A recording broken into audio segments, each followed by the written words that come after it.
اگر آپ کا کبھی کسی ہاسپٹل وارڈ سے گزرنے کا اتفاق ہوا ہو تو آپ نے ہر عمر کے بہت سے مریض دیکھے ہوں گے.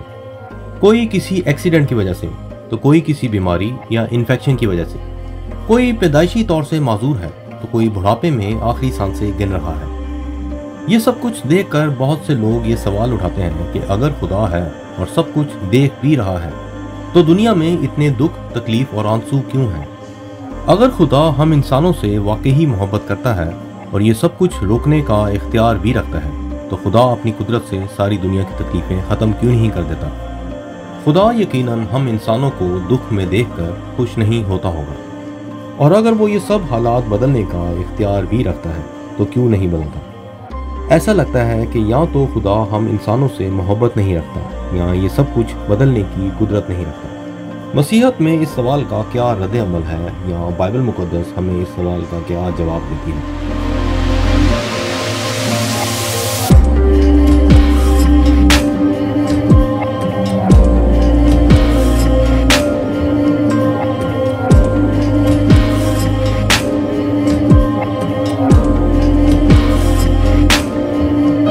اس سوال کا پہلا اور مختصر ترین جواب آزاد مرضی. خدا نے انسان کو آزاد مرضی یعنی فریڈم آف چوائس دی ہے. اکثر اوقات ہم اپنے غلط انتخاب یا ذاتی عمل کی وجہ سے مصیبت میں پھنس جاتے ہیں. اس صورت میں خدا کو اس مصیبت کا ذمہ دار ٹھہرانا کم عقلی ہے. اسی طرح کئی بار نہ صرف ہم اپنی غلطیوں کی وجہ سے بلکہ دوسروں کی غلطیوں کی وجہ سے بھی تکلیف اٹھاتے ہیں. برابری اور انصاف کا تقاضا یہ ہے کہ خدا سب انسانوں کو آزاد مرضی استعمال کرنے کی برابر اجازت دے، یعنی اچھے یا برے عمل کرنے والے کے لیے کوئی روک ٹوک یا طرفداری نہ ہو. یعنی آسان الفاظ میں، اگر خدا نیکی کرنے والے کا ہاتھ نہیں روک رہا تو بدی کرنے والے کو بھی آزاد مرضی استعمال کرنے کا پورا حق ہونا چاہیے. یہی کامل انصاف کا تقاضا ہے. مثال کے طور پر، اگر کوئی شخص قانون کی خلاف ورزی کرتا ہے اور منصف اسے پکڑ کر جیل میں ڈال دیتا ہے تو یقیناً اس کے بیوی بچے بھی اس کے اس غلط عمل کی وجہ سے تکلیف اٹھائیں گے یا مشکل کاٹیں گے. اس طرح کے معاملے میں خدا کو ذمہ دار ٹھہرانا یا تکلیف کا الزام لگانا ناسمجھی ہے. انسانوں کی ذاتی مرضی یا غلطیوں کا قصوروار خدا کو نہیں ٹھہرایا جا سکتا. اور اسی طرح کئی بار بادشاہوں کی کسی غلط چال یا انتخاب سے پوری قوم کو اذیت اٹھانی پڑتی ہے، اور کئی بار ماضی میں کیے ایک شخص کے غلط فیصلے سے آنے والی کئی نسلوں کو دکھ اور تکلیف کا سامنا کرنا پڑتا ہے. حقیقت یہ ہے کہ نہ صرف ہم دوسروں کے غلط کاموں یا انتخاب کی وجہ سے تکلیف یا نقصان اٹھاتے ہیں بلکہ دوسروں کے نیک کاموں یا نیک عمل سے فائدہ بھی حاصل کرتے ہیں. 21ویں صدی میں رہنے والے انسان کو بے شمار آسانیاں اور سہولتیں میسر ہیں جن کا تصور بھی پرانے وقتوں میں ممکن نہیں تھا. مہینوں کا سفر چند گھنٹوں میں آپ گھر بیٹھے بٹن دبا کر اپنی تصویر اور آواز پہنچا سکتے ہیں. یہ سب سہولتیں لاکھوں انسانوں کی محنت کا پھل ہیں جو آج ہمارے لیے فائدہ مند ہیں. آج کی میڈیکل سائنس لاکھوں انسانوں کی تحقیق اور محنتوں کا صلہ ہے. آج کا انسان قدراً لمبی زندگی گزار سکتا ہے کیونکہ بہت ساری بیماریوں اور محرومیوں کا علاج آج ممکن ہے جو پچھلی دہائیوں تک محض ایک خواب تھا. اگر ہم حقیقت میں آزاد مرضی رکھتے ہیں تو نہ صرف ہم دوسروں کے غلط انتخابات سے ہونے والے نقصانات پر تنقید یا شکایت کریں گے بلکہ دنیا بھر کے ان بھلے انسانوں کی محنت کی وجہ سے جو آرام اور آسائش آج ہمیں حاصل ہے اس کا بھی شکریہ ادا کریں گے.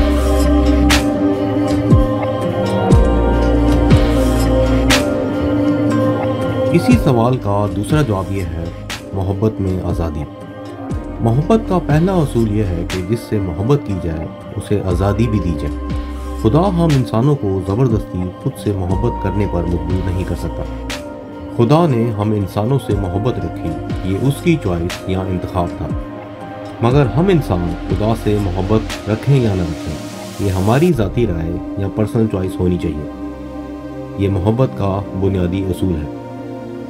چند لوگ یہ بھی سوال کرتے ہیں کہ خدا نے باغ عدن میں ایسا درخت کیوں لگایا جس کا پھل کھا کر خدا اور انسان کے بیچ جدائی پیدا ہو گئی. یعنی اگر خدا باغ عدن میں نیک و بد کی پہچان کا درخت ہی نہ لگاتا تو آدم اور حوا کو پھل کھانے یا نافرمانی کا موقع ہی نہ ملتا. خدا اگر نیک و بد کی پہچان کا درخت نہ لگاتا تو یہ محبت میں آزادی کے اصول کی خلاف ورزی ہوتی۔ آدم اور حوا کے پاس خدا سے محبت کرنے یا نہ کرنے کی ذاتی مرضی نہ ہوتی۔ محبت کا تقاضا یہی تھا کہ خدا آدم اور حوا کے لیے انتخاب کا دروازہ کھلا چھوڑتا، اور یہ ان کی ذاتی مرضی ہوتی کہ خدا سے محبت قائم رکھنی ہے یا نہیں، اور اسی لیے خدا نے انہیں آزاد مرضی دی اور انہوں نے اپنی آزاد مرضی کو استعمال کرتے ہوئے پھل کھا کر خدا کی محبت کا انکار کیا۔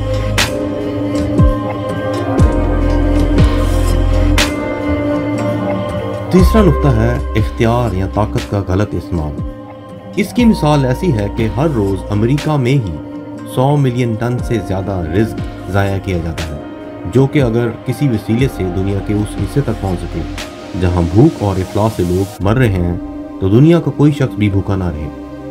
خدا اپنی محبت کے اظہار میں زمین سے مناسب مقدار میں اناج اگاتا ہے اور انسان کو عقل و شعور بھی دیتا ہے کہ اگر مل بانٹ کر کھانا چاہے تو سب کا پیٹ بھرے۔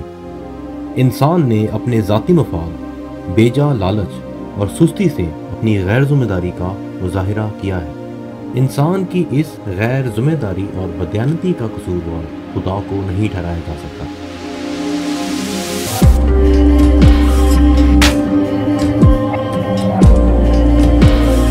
اس ویڈیو کے سوال کا چوتھا نقطہ ہے درد یا تکلیف تو اچھی چیز ہے۔ مثال کے طور پر خدا نہ خواستہ اگر کسی حادثے میں آپ کے بازو یا ٹانگ میں فریکچر آ جائے تو آپ کو جسم کے اس مخصوص حصے میں شدید درد کا احساس ہوگا، اور آپ کو تقریباً مہینہ ڈیڑھ اپنے بازو یا ٹانگ کو آرام دینا پڑے گا تاکہ آپ کا جسم اس ہڈی کو دوبارہ جوڑ سکے۔ اب فرض کریں کہ حادثے کے بعد آپ کی ہڈی میں فریکچر بھی ہوا ہو مگر درد کا احساس نہ ہو رہا ہو۔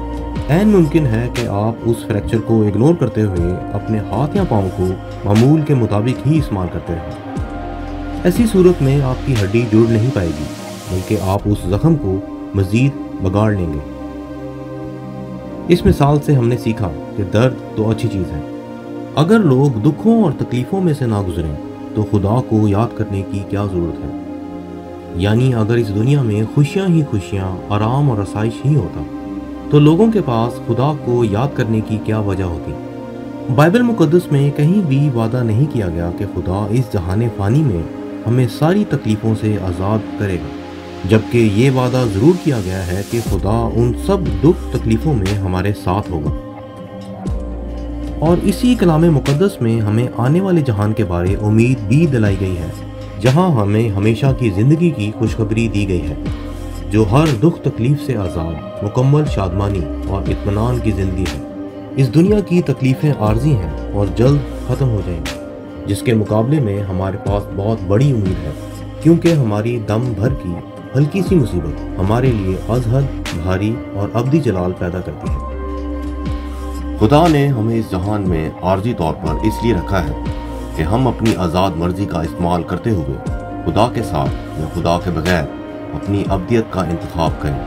یعنی اس جہان میں جو ہمیں وقت دیا گیا ہے اس میں ہمیں فیصلہ کرنا ہے کہ ہم اپنی ابدیت کہاں گزارنا چاہتے ہیں۔